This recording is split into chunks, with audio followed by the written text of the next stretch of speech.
Hello everyone, today we are going to learn basic FreeCAD tutorial how to hide body. I will create new drawing and go to part design, click create body, create sketch. I will choose top line.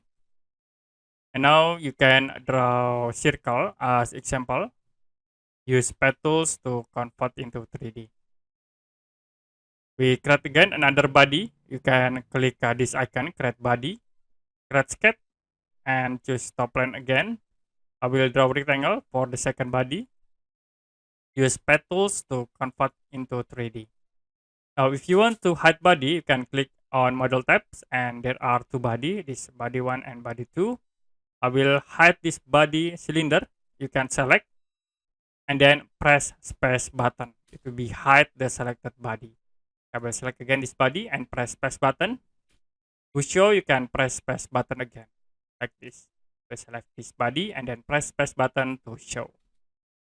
Okay, that's it for basic FreeCAD tutorial how to hide body. If you have any question about tutorial, you can comment below this video.